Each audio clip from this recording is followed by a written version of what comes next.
The morning sun cast long shadows across the stone corridors of Windsor Castle, as Sergeant James Mitchell stood at his post near the Queen's former private chambers. His uniform was pressed to perfection, his posture rigid as always, but inside his chest his heart carried a weight that no amount of military discipline could ease. 23 years he had served in the Royal Guard, and 15 of those years had been spent protecting the late Queen Elizabeth II. She had passed away just 8 months ago, and the grief still felt fresh, like an open wound that refused to heal. James had been more than just a guard to the Queen. Over the years, she had recognized him by name, asked about his daughter Emily, and even sent a handwritten note when his wife passed away from cancer 3 years ago. The Queen had written words of comfort that James kept folded in his wallet, touching it sometimes when the loneliness became too much. She had told him that love never dies, it simply changes form. Those words had helped him raise Emily on his own, working long shifts at the palace while his sister looked after his little girl. Emily was now 8 years old, with her mother's gentle eyes and a smile that could light up the darkest room. She was James's entire world, the reason he woke up each morning and put on his uniform with pride. He wanted to give her a good life, to make sure she had opportunities he never had growing up in a small mining town in Yorkshire. The palace job paid well and it came with respect, but more than that, it had given James a sense of purpose. Protecting the Queen had meant something. It had mattered. On this particular morning, James had been called to report to the West Drawing Room at 10 o'clock. The summons had come from Queen Camilla's private secretary, and James had no idea what it could be about. He worried that perhaps he had made some error in protocol, or that the new changes in the royal household meant his position was being reconsidered. Jobs were precious, especially for a single father, and the thought of losing this one filled him with quiet dread. As he walked through the familiar hallways, James passed portraits of monarchs long gone, their painted eyes seeming to watch his every step. He remembered walking these same halls with the late Queen, maintaining a respectful distance but always close enough to protect her. She had often walked slowly, taking time to admire the artwork or pause by a window to look at the gardens. Sometimes she would share small observations with him, treating him not as invisible security but as a human being worthy of conversation. The West Drawing Room doors were closed when James arrived. He knocked twice, sharp and professional, and waited. A voice from inside called for him to enter. Taking a deep breath, James pushed open the heavy door and stepped inside. The room was beautiful as always, with its cream-colored walls, elegant furniture, and large windows that overlooked the gardens. But what caught his attention immediately was the figure standing near the fireplace. Queen Camilla stood there, and she was not alone. Beside her was a young woman James recognized as Laura Parker, the daughter of one of the palace staff members who had worked in the kitchens for over 30 years. Laura was in her mid-20s, a kind-hearted girl who had recently gotten engaged to a schoolteacher from London. James had heard the kitchen staff talking about the upcoming wedding, how Laura's mother was worried about affording a proper dress and ceremony on their modest income. But what made James stop in his tracks was what Queen Camilla was holding. Draped carefully over her arms was a wedding gown, but not just any wedding gown. Even from across the room, James recognized it. The ivory silk, the delicate lace, the subtle embroidery that had been done by hand. It was Queen Elizabeth II's wedding dress, the one she had worn when she married Prince Philip in 1947. James had seen it in photographs, had heard stories about it from older guards who had been around long enough to remember that day. His breath caught in his throat. This was not just a piece of clothing. This was history. This was a symbol of a love that had lasted over 7 decades, through wars and scandals, through joy and heartbreak. This dress had been worn by a young princess who had no idea she would one day become one of the longest reigning monarchs in British history. It was priceless, irreplaceable, and sacred in a way that went beyond money or material value. Queen Camilla noticed James's expression and gave him a gentle smile. Laura stood frozen, her hands clasped in front of her, tears already streaming down her face. She looked overwhelmed, shocked, as if she could not believe what was happening. Her mother, Mrs. Parker, stood slightly behind her daughter, one hand pressed to her mouth, her own eyes wet with emotion. James struggled to maintain his composure, to keep his face neutral as his training demanded, but something was breaking inside him. This moment felt significant in a way he could not quite explain. He watched as Queen Camilla stepped forward and spoke to Laura in a voice soft enough that James had to strain to hear. "Your mother has served this family with dedication and love for over 30 years," Queen Camilla said, her words measured and sincere. "She has been part of our household through difficult times and joyful ones. When I learned of your engagement and heard that you were struggling to afford a wedding dress, I thought of this gown. Queen Elizabeth would have wanted it to be used, to bring joy, rather than sitting preserved in a case where no one can appreciate its beauty." Laura was crying openly now, unable to speak, her body trembling with emotion. Her mother moved to her side, wrapping an arm around her daughter's shoulders. Queen Camilla continued, her own eyes glistening slightly. "This dress represents love, commitment, and duty. It represents a marriage that endured everything life could throw at it. I cannot think of a better way to honor Queen Elizabeth's memory than to have this dress worn again by a young woman starting her own journey of love. It would be my honor if you would accept this gift." James felt something crack in his chest. The discipline that had held him together through military service, through his wife's death, through months of grief for the queen he had served, suddenly gave way. A sound escaped his throat, something between a gasp and a sob, and before he could stop himself, tears were running down his face. He tried to turn away to hide his reaction, but it was too late. The emotion was too powerful, too overwhelming to contain. He thought of the queen he had known, the woman who had carried herself with such grace and dignity, who had loved her husband until his last breath and mourned him with a quiet strength that had moved the entire world. He thought of his own late wife, of the love they had shared, cut too short by disease. He thought of his daughter Emily, growing up without her mother, and of how he tried every day to fill that void and knew he never quite could. This gesture from Queen Camilla was more than just giving away a dress. It was an acknowledgement that love and loyalty mattered, that ordinary people who served with dedication deserved to be seen and valued. It was a bridge between the royal family and the people who worked behind the scenes, the ones who kept the palace running, who sacrificed time with their own families to serve something larger than themselves. James stood there in his uniform, tears streaming down his weathered face, no longer caring who saw him break.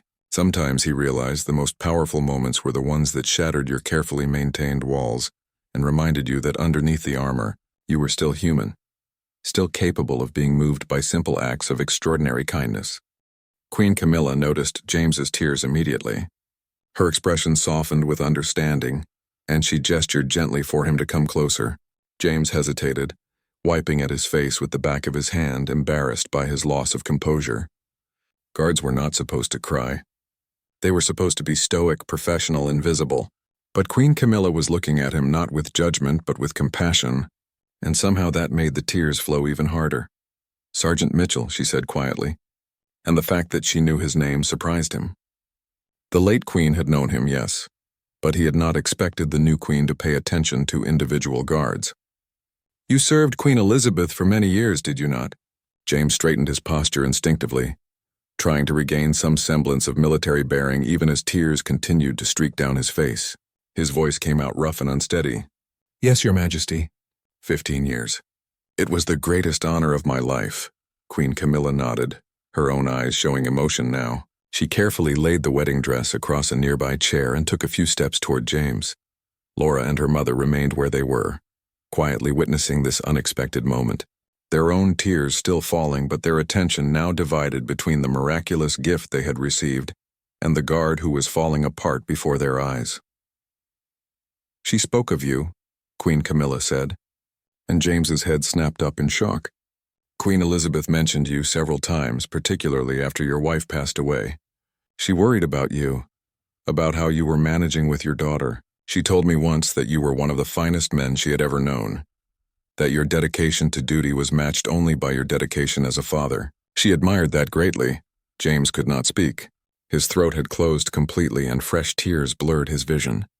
The idea that the queen had not only known about his struggles but had spoken of them, had cared about them, was almost too much to process. He had thought himself just one guard among many, doing his job as best he could. He had never imagined that she saw him as anything more than that. "She left instructions," Queen Camilla continued, reaching into a pocket and pulling out a small envelope. "Several months before she died, when she knew her time was limited, she wrote letters to various people in the household. This one is for you. I was asked to give it to you when the time felt right. And today, watching you react to this moment with Laura, I believe this is the right time." She extended the envelope toward James. His hand shook as he reached out to take it. The envelope was cream-colored, made of expensive paper, and his name was written on the front in handwriting he recognized immediately. The Queen's handwriting, slightly shaky but still elegant, still distinctly hers. James held the envelope as if it were made of glass, afraid that if he gripped it too tightly it might crumble to dust. "You may read it now if you wish, or in private," Queen Camilla said gently. "Whatever feels right to you." James looked at the envelope, then at the three women watching him with expressions of kindness and understanding. Laura had her hand pressed to her heart, her mother was crying softly, and Queen Camilla waited patiently, giving him space to make his choice. Something told James that this letter was meant to be opened here, in this moment, as part of whatever was unfolding in this room. With trembling fingers, he carefully opened the envelope and pulled out a single sheet of paper. The letter was brief, but every word hit James like a physical blow. The Queen's voice seemed to speak to him from beyond the grave, warm and clear in his mind as he read. "Dear James, if you are reading this, then I have gone on to whatever comes next.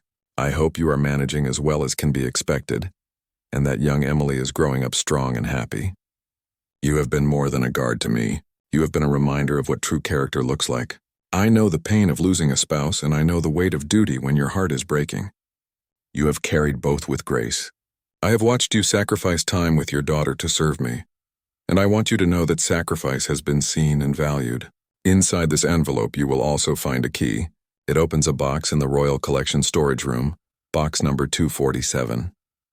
What is inside is yours, a small token of gratitude for years of faithful service and a gift for Emily's future. Use it wisely, use it well, and know that you have my eternal thanks." With deep respect and affection, Elizabeth R. James's hands shook so badly that the letter rustled audibly. He looked up at Queen Camilla, confusion and shock written across his face. "A key, a box?" His voice barely rose above a whisper. Queen Camilla smiled and reached into her other pocket, withdrawing a small silver key on a simple chain. She was very specific in her instructions. "The box has been waiting for you. I think perhaps we should go retrieve it now if you are able. Laura and her mother can remain here with the dress, and we can give you a moment to discover what Queen Elizabeth left for you."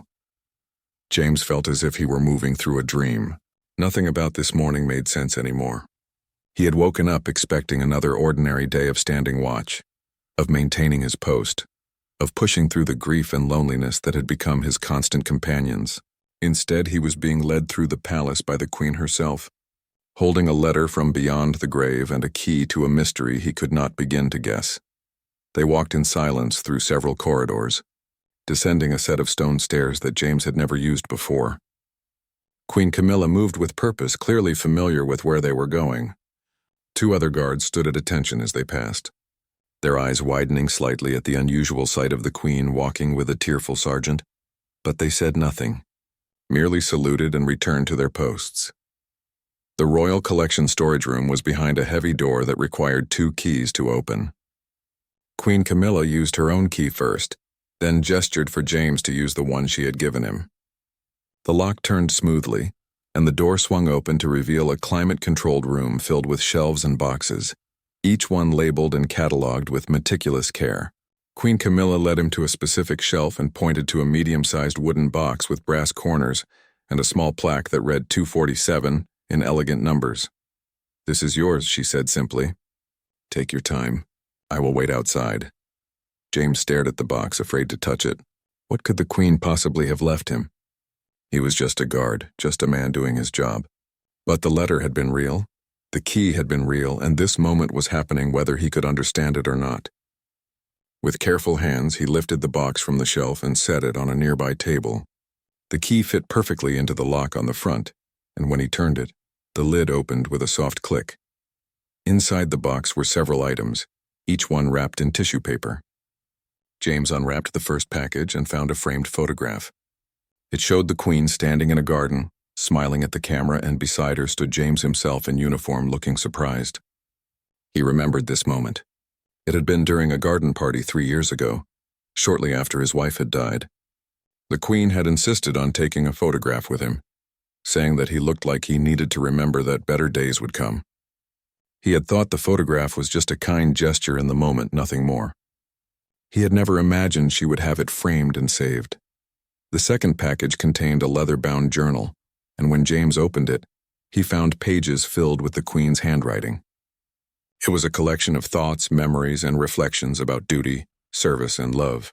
The first entry was dated just a few months before her death, and it mentioned James specifically. She had written about watching him balance his responsibilities as a father and a guard, about how she saw in him the same dedication to duty that Prince Philip had shown throughout his life. She had written that people like James were the true heart of any institution, the ones who showed up day after day not for glory or recognition, but because they believed in something larger than themselves.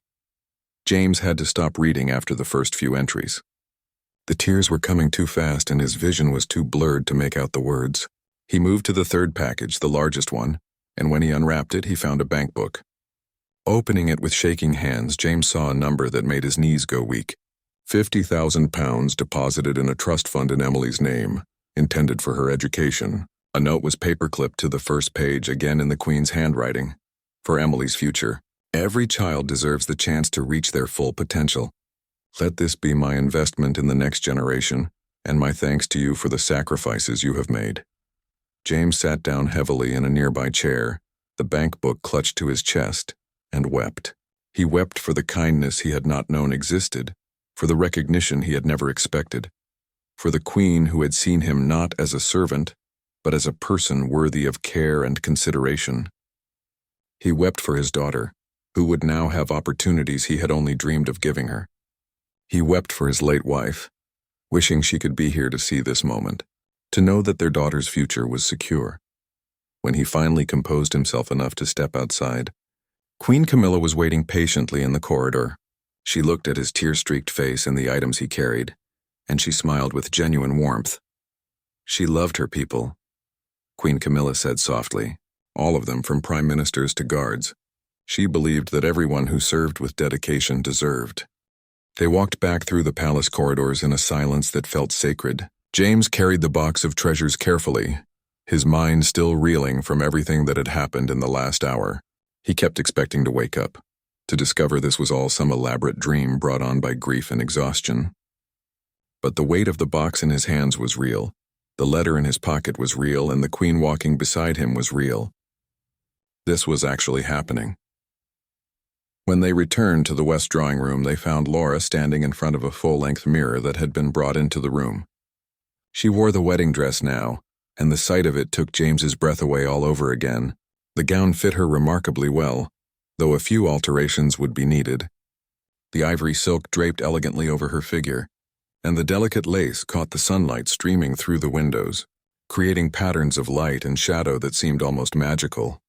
Laura's mother stood beside her daughter, both hands pressed to her mouth, tears streaming down her face in rivers. She looked as if she might collapse from the weight of emotion, and a palace attendant had thoughtfully brought her a chair, which she clung to for support. Two seamstresses had also arrived and were carefully examining the dress, making notes about where adjustments would be needed, discussing in quiet voices how to ensure the alterations preserved the historical integrity of the gown, while making it perfect for Laura's wedding day. Laura turned when she heard the door open, and when she saw Queen Camilla and James returning, her face lit up with such pure joy that James felt his own heart lift for the first time in what felt like years. She looked like a princess herself, standing there in Queen Elizabeth's wedding dress, and James understood in that moment what Queen Camilla had meant about honoring the late Queen's memory. This was not about preserving something in a museum case where it would never be touched or appreciated again. This was about letting love continue, letting beauty serve its purpose, letting history live and breathe in the present moment. "Your Majesty," Laura said, her voice thick with emotion, "I do not have words. I do not know how to express what this means to me, to my family. This dress, this gesture, it is beyond anything I ever could have imagined. My mother has worked in the palace kitchens for over 30 years, and she has always told me stories about Queen Elizabeth's kindness, about how she would sometimes visit the kitchens and thank the staff personally. I never thought I would be the recipient of such incredible generosity from the royal family myself." Queen Camilla moved closer, examining how the dress looked on Laura with a critical but kind eye. "It suits you beautifully." Queen Elizabeth was a young woman about your age when she wore this dress. She was nervous that day, I've been told, worried about the ceremony and about the enormous responsibility that came with marrying Prince Philip. But she was also deeply in love, and that love sustained her through 7 decades of marriage. I see that same kind of love in your eyes when you speak of your fiancé. This dress should be worn by someone who understands what it represents. One of the seamstresses spoke up, her voice gentle and professional. "We will need to take in the waist slightly and adjust the hem, but otherwise the dress could have been made for you, Miss Parker. The alterations will be minimal, and we will ensure that every stitch is done with the utmost care and respect for the gown's historical significance." Laura nodded, too overcome to speak. Her mother finally found her voice, addressing Queen Camilla with a trembling tone. "Your Majesty, my family has served the crown for 3 generations. My grandmother worked in the palace laundry, my mother was a housemaid, and I have spent my adult life in the kitchens. Never in all those years did we expect recognition or special treatment. We served because it was an honor to serve. This gift you have given my daughter is something we will remember for the rest of our lives. When my grandchildren ask about their mother's wedding day, we will tell them this story, and they will understand what it means to work for people who value loyalty and dedication." Queen Camilla's eyes glistened with tears again. "Your family service has not gone unnoticed." Queen Elizabeth knew every long-serving member of the household staff by name. She knew your story, knew about Laura's engagement, knew that you were worried about finances for the wedding. When she was sorting through her personal effects and making decisions about what should happen to various items after her death, she specifically mentioned this dress. She said it should not simply be preserved as an artifact, but should be given to someone who would love and appreciate it. Your daughter was on her list of possibilities. I am simply fulfilling her wishes." James stood slightly apart from the group, holding his box of treasures, watching this scene unfold with a sense of wonder that bordered on disbelief. In the span of a single morning, he had witnessed 2 acts of extraordinary kindness that connected past and present, that honored service and sacrifice, that reminded everyone in the room that royalty at its best was not about wealth and privilege, but about recognizing the humanity and worth of every person, regardless of their position in life. Laura carefully made her way over to James, moving slowly in the dress to avoid tripping on the hem that would need to be shortened. She looked at the box he was holding, at his tear-stained face, and at the letter that was peeking out of his uniform pocket. "You received something too," she said softly. It was not a question but an observation, spoken with understanding and empathy. James nodded, not trusting himself to speak. Laura reached out and touched his arm gently. Queen Elizabeth must have been a remarkable woman to inspire such devotion in the people who served her. I only knew her from glimpses in the corridors or during the rare occasions when she visited the kitchens, but my mother always said she had a gift for making people feel seen. It sounds like she saw you, really saw you, and wanted you to know that you mattered." "She saw all of us," James managed to say, his voice rough. "That was her gift. She made everyone feel important, from prime ministers to kitchen staff to guards standing in cold corridors. She had a way of looking at you that made you want to be better, to serve more faithfully, to live up to the trust she placed in you." Queen Camilla had been speaking quietly with Mrs. Parker, but she turned at James's words. "That is the legacy I hope to continue. Queen Elizabeth set an example that is difficult to follow, but I am trying. Today felt like the right time to honor 2 members of our extended palace family. 2 people who represent the thousands of individuals who work behind the scenes to keep everything running smoothly. The world sees the royals, the ceremonies, the public appearances, but they rarely see the people who make all of that possible." She paused, looking at both James and Laura with an expression of genuine affection. "I want you both to know that your service, your dedication, and your sacrifices are seen and valued. This is not charity. This is recognition. This is saying thank you in a way that I hope is meaningful and lasting. Laura, you will wear a dress that represents one of the greatest love stories of the 20th century. James, you have received a gift that will change your daughter's future. These are not accidents or random acts of kindness. These are intentional choices made by someone who understood that true nobility lies in how we treat the people around us, especially those who serve us faithfully." The room fell silent for a moment, the weight of her words settling over everyone present. The seamstresses had stopped their work and were wiping at their own eyes. Mrs. Parker was openly weeping again, and Laura stood in the wedding dress looking like she had stepped out of a fairy tale and into a moment of real magic. James thought about his daughter Emily, about how he would tell her this story someday. He would tell her about the queen who had remembered him even in her final months, who had thought about a little girl she had never met and decided to invest in her future. He would tell her about the letter, about the photograph, about the journal filled with wisdom and reflections on duty and service. He would tell her about Queen Camilla presenting the late queen's wedding dress to a kitchen worker's daughter, about how power used with compassion could change lives in profound ways. But most of all, he would tell Emily that kindness mattered, that seeing people and valuing them mattered, that love and recognition could take many forms, but they all came down to the same thing: acknowledging the humanity in every person and treating them with dignity and respect. He would tell her that this was the lesson he had learned from serving the royal family, and it was the lesson he hoped she would carry with her throughout her own life. Queen Camilla glanced at her watch and sighed softly. "I am afraid I have another engagement in 30 minutes, but I did not want to leave before seeing the dress on you. Laura, the seamstresses will arrange a time for fittings, and everything will be ready well before your wedding day. I hope you will send me a photograph from the ceremony. I would very much like to see this dress fulfilling its purpose once again." Laura curtsied, a gesture that looked both formal and heartfelt. "Of course, Your Majesty. It would be our honor to share that moment with you. Thank you seems inadequate for what you have given me, for what you have given my family, but thank you from the bottom of my heart." Queen Camilla smiled, then turned to James. James left Windsor Castle in a daze, carrying the wooden box as if it contained the crown jewels themselves.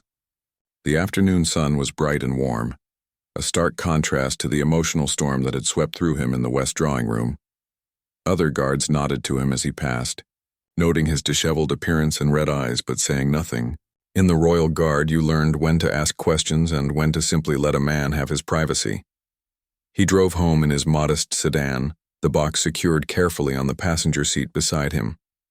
The roads were familiar, the route one he had taken thousands of times, but today everything looked different. The trees seemed greener, the sky seemed bluer, and the world felt full of possibilities that had not existed when he woke up that morning. James kept glancing at the box, half convinced it would disappear if he looked away for too long. His sister Margaret was watching Emily at his small house in the suburbs.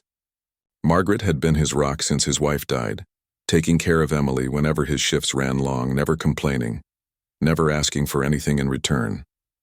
She was a primary school teacher with 2 children of her own, but she always made room in her life for her brother and his daughter. James did not know what he would have done without her these past 3 years. When he pulled into his driveway, Emily came running out of the house, her school uniform slightly rumpled, her hair in 2 neat braids that Margaret had clearly done that morning. She was shouting, "Daddy, Daddy!" with such enthusiasm that James felt his heart might burst. He climbed out of the car, set the box carefully on the roof, and caught Emily as she launched herself into his arms. "You are home early," Emily said, squeezing his neck tightly. "Aunt Margaret said you would not be home until dinner time. Did something happen? Are you okay? Your eyes look funny."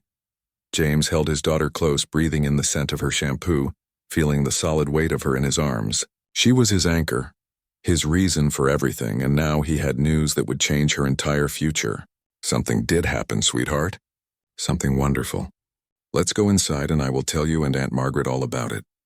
Margaret appeared in the doorway, wiping her hands on a dish towel, her expression shifting from surprise to concern when she saw James's face. "James, what is wrong?" "You look like you have been crying. Are you ill? Did something happen at the palace?" James shook his head, unable to stop the smile that was spreading across his face despite the tears that threatened to start again. "Nothing is wrong, Margaret. Everything is right. Everything is more right than it has been in years. Please, let's sit down. I have a story to tell you both, and I have something to show you." They gathered in the small living room, Emily bouncing on the sofa with barely contained excitement, Margaret perched on the edge of an armchair looking worried, and James sitting with the wooden box on his lap. He started from the beginning, describing the summons to the west drawing room, the sight of Laura Parker and Queen Camilla with Queen Elizabeth's wedding dress, the emotional scene that had unfolded as the dress was offered as a gift. Emily's eyes grew wider and wider as he spoke, The Queen's actual wedding dress? The one from all the old pictures? That is amazing. That girl must feel like a princess. She did, James confirmed. She looked absolutely beautiful in it. But that is not the most amazing part of the story, Emily. The most amazing part involves you. He told them about the letter from Queen Elizabeth, about the key, about the box in the storage room. Margaret had gone very still, her hand pressed to her chest, tears already beginning to form in her eyes. She had loved James's wife like a sister, had mourned her death almost as deeply as James had, and she had worried constantly about James and Emily managing on their own. She had offered to move in with them dozens of times, but James had always refused, not wanting to disrupt her own family's life. When James opened the box and showed them the photograph, the journal, and finally the bank book, Margaret gasped and covered her mouth with both hands. Emily did not fully understand what £50,000 meant, but she understood from the reactions of the adults that it was significant. "Is that a lot of money, Daddy?" she asked in a small voice. "It is enough to pay for your entire education, sweetheart," James said, his voice breaking. "University, whatever you want to study, wherever you want to go. The Queen left this for you because she knew that I was working hard to give you opportunities and she wanted to help. She wanted to make sure you could chase your dreams without worrying about money." Emily was quiet for a moment, processing this information with the seriousness that children sometimes show when they sense something is truly important. Then she asked, "Did the Queen know me?" James shook his head. "She never met you, but she knew about you. She asked me about you sometimes, asked how you were doing in school, if you were happy. She cared about the families of the people who worked for her, even the children she had never met." "I wish I could have met her," Emily said softly. "I wish I could say thank you." "So do I, sweetheart. So do I." Margaret had been silent through all of this, but now she stood and crossed the room to kneel in front of James, taking both his hands in hers. "This is a miracle. Do you understand that? This is an actual miracle. I have been so worried about you both, about how you were managing, about Emily's future. I have been setting aside money to help with her education, but it was never going to be enough. And now this. Now she has everything she needs. Oh, James, your Queen truly saw you. She truly understood what you were sacrificing and what you needed." The three of them sat together for a long time, passing the items from the box back and forth, reading passages from the journal aloud, studying the photograph of James and the Queen. Emily asked 100 questions about what the Queen was like, what the palace was like, what it meant to be a royal guard. James answered each question patiently, watching his daughter's imagination light up with possibilities. That evening, after Margaret had gone home and Emily was in bed, James sat alone in his small living room and read through the entire journal that Queen Elizabeth had left him. It was intimate and profound, filled with reflections on leadership, service, love, and loss. She wrote about Prince Philip frequently, about how much she missed him, about the empty space he left behind. She wrote about the weight of duty and how it had to be balanced with being human, with allowing yourself to feel and grieve and love. One passage struck James particularly hard. The Queen had written it just weeks before her death. "I have lived a long life filled with extraordinary privilege and equally extraordinary responsibility. I have met presidents and paupers, celebrities and servants, and I have learned that the measure of a person has nothing to do with their title or wealth. The people I have admired most are those who show up every day, who do their duty without expectation of recognition, who love their families fiercely while serving something larger than themselves. These are the true heroes of any nation, and they are too often invisible. If I have any regret, it is that I could not do more to honor these individuals, to let them know that their sacrifices were seen and appreciated. I hope that the small gestures I was able to make will remind at least a few of them that they mattered, that they were not invisible, that their service meant something." James closed the journal and held it against his chest, tears running freely down his face. He had spent 15 years trying to be invisible, trying to do his job perfectly while staying in the background. He had never imagined that the Queen saw him not as background, but as a person worthy of remembering, worthy of caring about, worthy of investing in. It changed something fundamental in how he saw himself and his place in the world. The next day, James returned to work at the palace. Word had spread through the guard ranks about what had happened, though details were fuzzy and rumors were wilder than reality. Some said James had inherited a fortune. Others said he had been given a royal commendation. A few claimed he had been promoted to a special position. When James arrived for his shift, several of his fellow guards pulled him aside, asking questions, seeking confirmation of the stories they had heard. James kept his answers simple and respectful.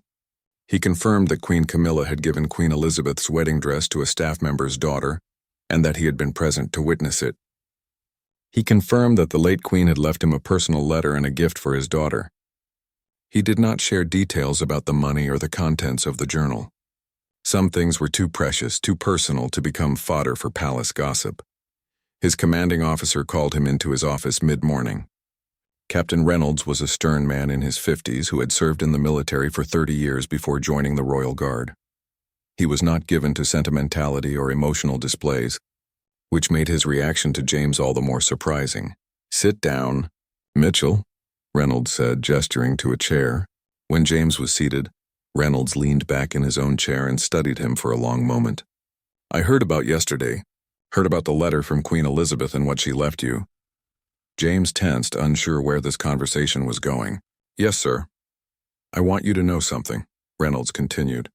"I have been in this position for 8 years, and in that time I have seen guards come and go. Some are good, some are mediocre, The weeks that followed were a strange mixture of normal routine and fundamental change." James continued his duties at the palace, standing his posts, completing his shifts, maintaining the same professional standard he always had. But inside, something had shifted. He walked through the palace corridors with a new awareness, seeing not just the history in the paintings and artifacts, but the humanity in every person he passed. The housekeepers cleaning rooms, the kitchen staff preparing meals, the gardeners tending the grounds. They were all part of a vast web of service and dedication that kept the institution running. James found himself stopping to chat with people he had previously only nodded to in passing. He learned names, asked about families, showed interest in the lives behind the uniforms and work clothes. He was not trying to be someone different, but rather allowing himself to be more fully present, more connected to the community around him.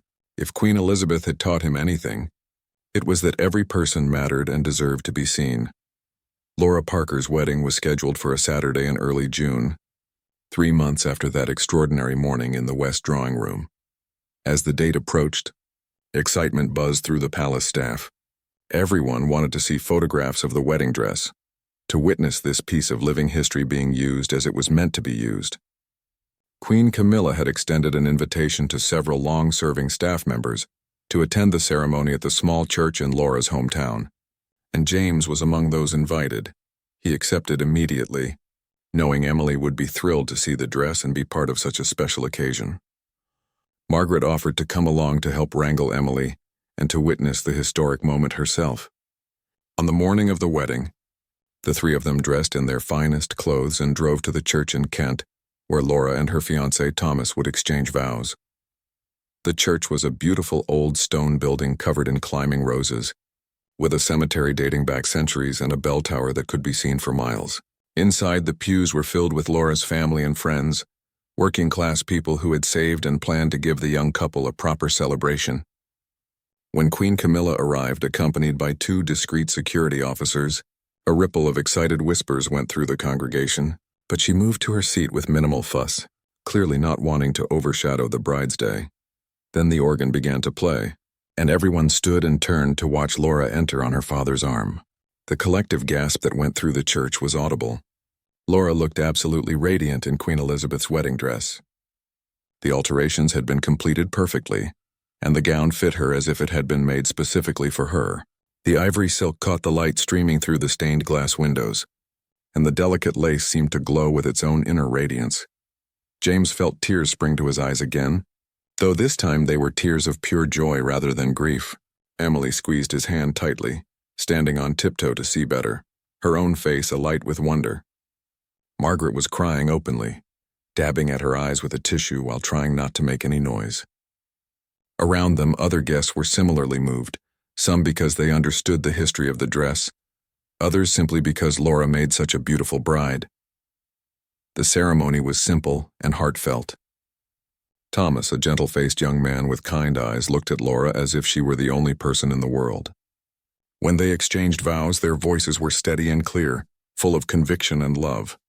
The vicar spoke about marriage as a partnership built on trust, respect, and commitment, and about how the best marriages were those where both people worked every day to honor and support each other.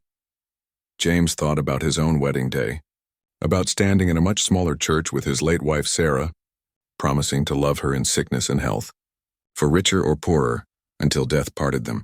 He had kept those vows, had loved her through the cancer treatments and the dark days when they both knew she was not going to survive.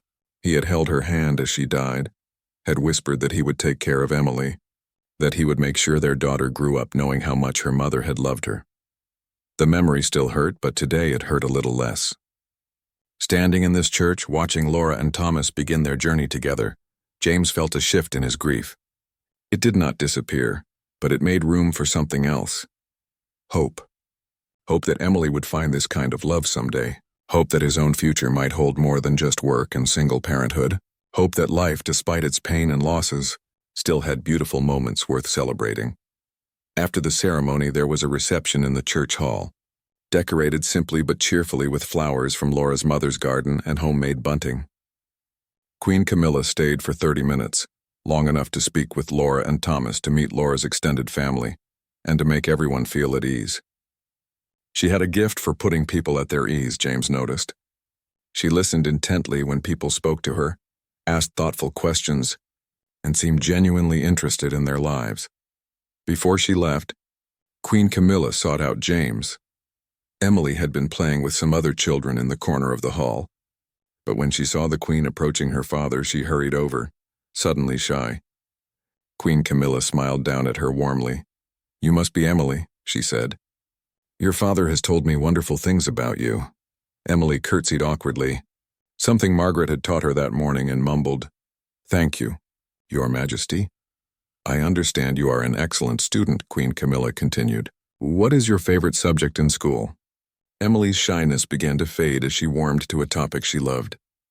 "I like reading best, and science. I want to be a doctor someday so I can help people." "A doctor?" Queen Camilla repeated, her smile widening. "That is a wonderful ambition. The world needs good doctors, people who care about helping others. I am sure you will make an excellent one." "The Queen gave me money for university," Emily said suddenly, then immediately looked worried, as if she had said something she should not have. James started to gently correct her, to explain that it had been Queen Elizabeth, not Queen Camilla, but Queen Camilla held up a hand. "Queen Elizabeth wanted to invest in your future because she believed in you and in your father," she said gently. "She believed that children like you, who work hard and dream big, deserve every opportunity to succeed. I believe the same thing. When you do become a doctor, remember that you had help along the way and look for opportunities to help others in turn. That is how we make the world better, by lifting each other up."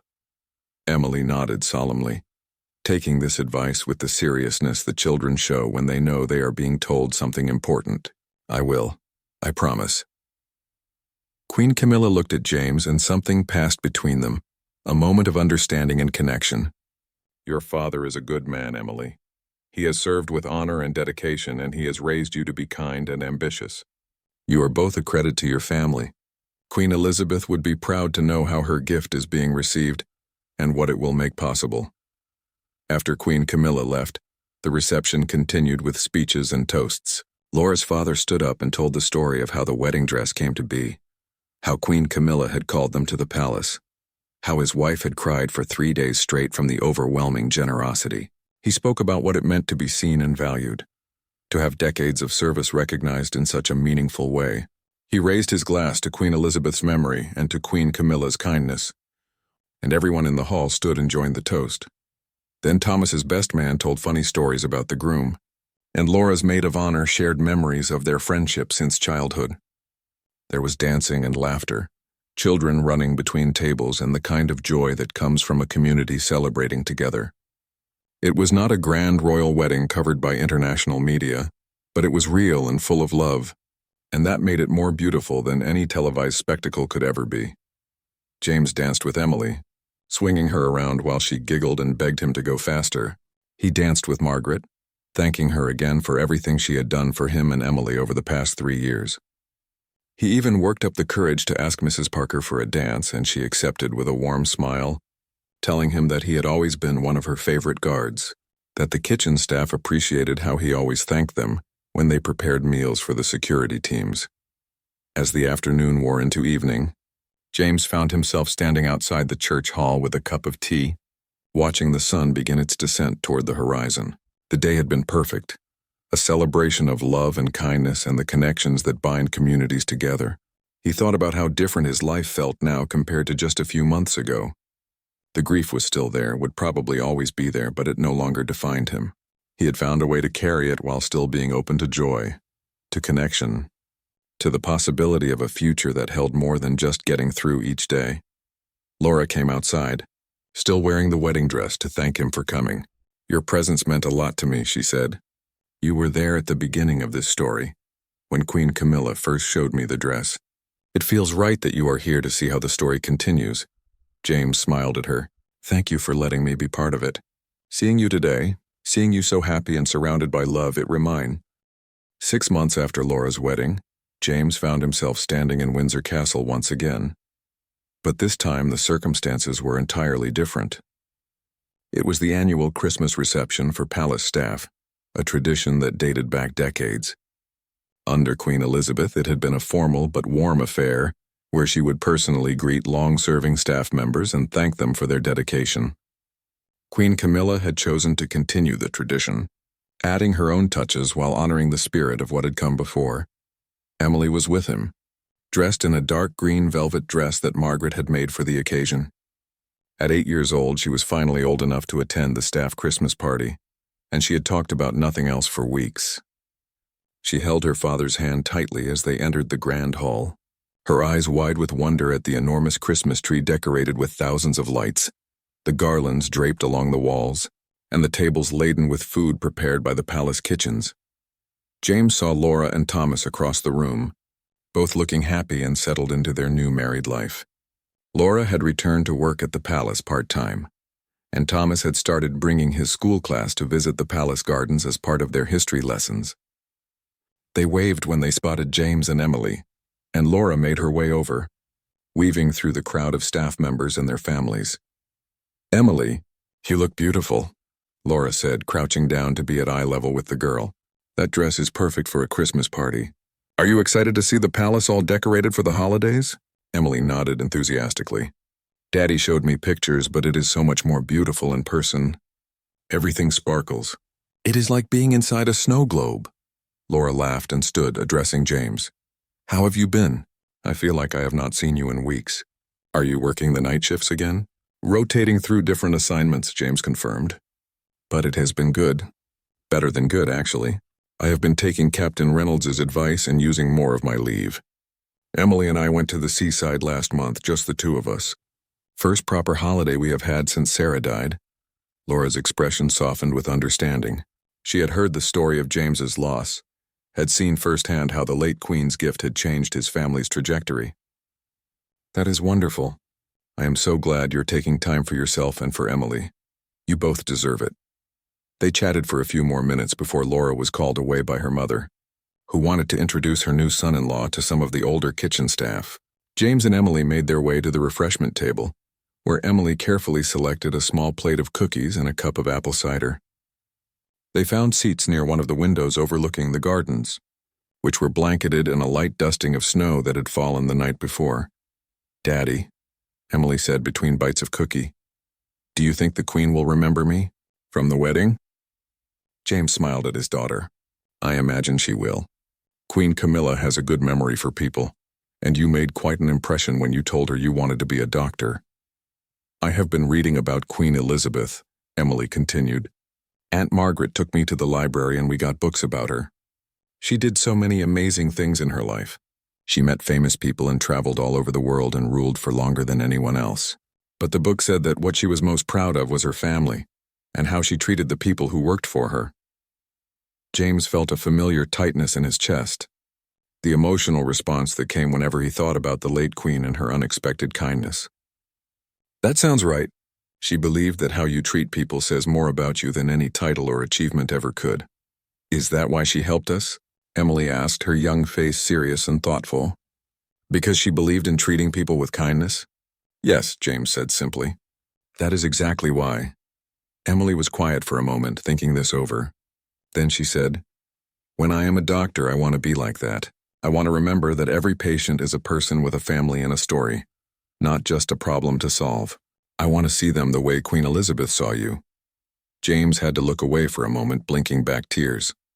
His daughter was 8 years old and already understood something profound about how to move through the world with grace and compassion. Sarah would have been so proud of the person Emily was becoming. The reception continued with speeches from various department heads, thanking the staff for their hard work throughout the year. There were performances by children of staff members, including a rather chaotic but enthusiastic rendition of A Christmas Carol that made everyone laugh. And then Queen Camilla arrived, accompanied by King Charles, and the mood in the room shifted to one of heightened attention and respect. The Queen moved through the crowd with practiced ease, stopping to speak with staff members, asking about their families, commenting on children's growth since she had seen them last. King Charles did the same, his dry humor bringing smiles to faces and his obvious affection for the palace staff evident in every interaction. They made a good team, James thought, carrying forward the tradition of royal engagement with the people who made the institution function. When Queen Camilla reached James and Emily, she smiled with genuine warmth. Sergeant Mitchell, how lovely to see you. And Emily, you have grown since I saw you last. Emily remembered to curtsy this time, and she did it with more confidence than at the wedding. Hello, Your Majesty. Thank you for inviting us to the party. It is the most beautiful thing I have ever seen. I am so glad you are enjoying it, Queen Camilla replied. She glanced at James. I heard that you and your daughter took a holiday to the seaside. I hope you had wonderful weather. James was surprised that she knew about his holiday, but perhaps it should not have surprised him. Queen Elizabeth had known details about the lives of her staff, and it seemed Queen Camilla was following the same practice. We did, Your Majesty. It was exactly what we needed. Thank you for asking. King Charles had moved on to speak with another family, but Queen Camilla lingered for a moment longer. I want you to know that the gesture with the wedding dress and everything that came from that day, it meant a great deal to me as well. I was nervous about stepping into Queen Elizabeth's shoes, about whether I could live up to the standard she set. But seeing how much those small acts of recognition meant to you and to Laura's family, it reminded me that this role is not about being perfect or living up to an impossible standard. It is about seeing people, valuing them, and finding ways to show that value in meaningful ways. James nodded, understanding that she was sharing something personal, something that revealed her own vulnerabilities and uncertainties. You are doing a wonderful job, Your Majesty. Queen Elizabeth chose her gestures carefully, and you are doing the same. That is all anyone can ask. Thank you, Queen Camilla said quietly. Then she looked down at Emily again. I understand you want to be a doctor when you grow up. That is a challenging but rewarding path. I hope you will work hard in school and never give up on that dream. I will not give up, Emily said with the certainty of childhood. Daddy says that Queen Elizabeth believed in me and I do not want to let her down. You will not, Queen Camilla assured her. And when you do become a doctor, saving lives and helping people heal, remember that a queen you never met believed in you enough to invest in your future. Let that remind you that we are all connected, that acts of kindness ripple forward in ways we cannot always predict. She moved on to the next group of staff members, leaving James and Emily standing together by the window. Emily looked up at her father, her expression thoughtful. I understand now, she said. Understand what, sweetheart? Why you cry sometimes when you talk about Queen Elizabeth. It is not just because she gave us money. It is because she saw you. She really saw you and understood what you needed, and that made you feel like you mattered. James pulled his daughter into a hug, holding her close and marveling at her insight. That is exactly right. You are very wise for 8 years old. Aunt Margaret says I get it from Mummy, Emily said, her voice slightly muffled against James's chest. She says Mummy was the wisest person she ever knew. She was, James agreed. She absolutely was. The party continued for another 2 hours, with more food and more conversation, and more of the warmth that came from a community gathering to celebrate together. James watched Emily play with other children, saw her laugh and dance and simply be a carefree kid, and he felt a profound sense of gratitude for everything that had brought them to this moment. Later, As they were preparing to leave, James noticed a small envelope that had been placed on the chair where they had been sitting. His name was written on the front in elegant script. He opened it carefully and found a Christmas card inside. The front showed a photograph of Windsor Castle in winter, snow covering the grounds, lights glowing warmly in the windows. Inside, a brief message was written in Queen Camilla's own hand. Dear James and Emily, wishing you both a wonderful Christmas and a new year filled with joy and possibility. May the gift Queen Elizabeth left you continue to open doors and create opportunities. With warm regards and appreciation for your continued service. Camilla R. Tucked inside the card was a photograph that made James's breath catch. It showed the moment in the West drawing room when he had broken down in tears, when Laura stood in the